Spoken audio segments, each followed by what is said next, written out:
Oke, hari ini kita akan coba bedah soal zakat. Mungkin kita sering dengar ya, tapi zakat ini ternyata jauh lebih dalam loh dari sekedar amal biasa. Ini tuh sebuah sistem yang lengkap yang menyentuh sisi spiritual kita sekaligus punya dampak sosial ekonomi yang luar biasa. Nah, di pembahasan kali ini, kita bakal kupas tuntas semuanya. Kita mulai dari makna dasarnya, terus kita lihat landasan aturannya dalam ajaran Islam, lalu kita masuk ke aturan mainnya. Siapa sih yang wajib bayar dan siapa yang berhak nerima? Dan yang paling penting, gimana zakat ini berfungsi di zaman kita sekarang? Yuk, langsung aja kita mulai. Oke, pertama-tama, biar kita benar-benar paham zakat, kita harus mulai dari akarnya, dari namanya sendiri. Kata zakat itu asalnya dari kata zaka. Artinya apa? Artinya itu suci, tumbuh, dan berkah. Keren ya? Jadi dari namanya aja udah jelas banget tujuannya. Bukan cuma ngebersihin harta dan jiwa si pemberi, tapi juga untuk menumbuhkan kebaikan dan kesejahteraan buat semua orang di masyarakat. Nah, ini dia nih, intinya. Zakat itu kayak punya dua jalur. Satu jalur ke atas, ke Tuhan sebagai ibadah kita. Satunya lagi jalur ke samping, ke sesama manusia, sebagai bentuk keadilan sosial. Dan dua jalur ini, wah, nggak bisa dipisahin, harus jalan bareng. Terus, gimana ceritanya konsep sekeren ini bisa jadi sebuah kewajiban? Nah, kita coba cek langsung dari sumbernya.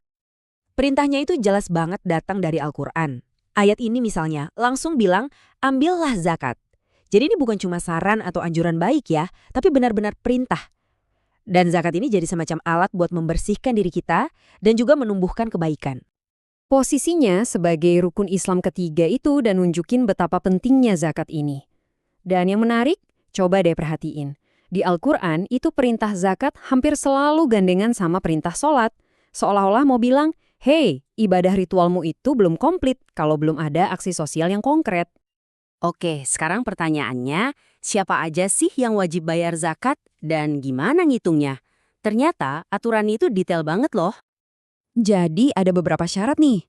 Hartanya itu harus punya kita sepenuhnya, terus hartanya harus produktif, alias bisa nambah. Dan, ini penting, harus udah lebih dari kebutuhan pokok kita. Ada juga istilah nisab, itu batas minimalnya. Sama haul, artinya harta itu harus kita miliki selama setahun penuh. Jadi, ya nggak sembarang harta langsung kena zakat, ada aturannya. Nah, bagian ini nih yang menurut saya cerdas banget dari sistem zakat. Lihat deh tabel ini. Tarifnya itu beda-beda, disesuaikan. Emas sama tabungan kan 2,5%.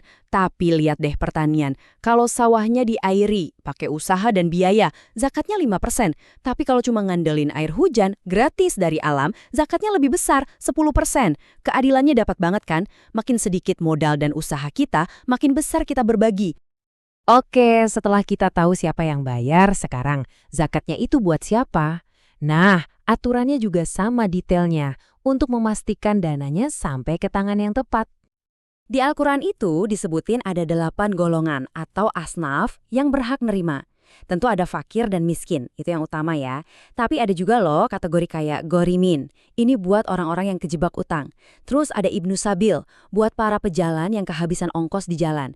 Ini benar-benar kayak jaring pengaman sosial yang mikirin banyak skenario.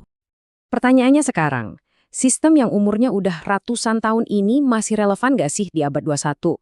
Gimana cara kerjanya di dunia modern kita? Nah, ini dia salah satu perubahan paling keren di zaman sekarang. Fokusnya mulai geser. Dulu mungkin lebih banyak zakat buat hal-hal konsumtif kayak ngasih makanan. Sekarang trennya ke zakat produktif. Tujuannya bukan lagi cuma ngasih ikan, tapi ngasih kailnya. Jadi orang diberdayakan, dikasih modal usaha atau beasiswa biar bisa mandiri. Dan siapa tahu suatu saat nanti dia yang gantian bayar zakat. Keren kan siklusnya? Semua ini akhirnya membawa kita ke satu pertanyaan besar. Zakat itu kan dirancang jadi jembatan antara si kaya dan si miskin. Coba kita bayangin, di dunia yang timpangnya kayak sekarang, seberapa kuat jembatan ini kalau kita semua benar-benar memaksimalkannya? Potensinya itu wah luar biasa. Bukan cuma soal ibadah, tapi ini adalah alat yang nyata, yang praktis, untuk menciptakan dunia yang lebih adil dan seimbang. Coba deh kita renungkan.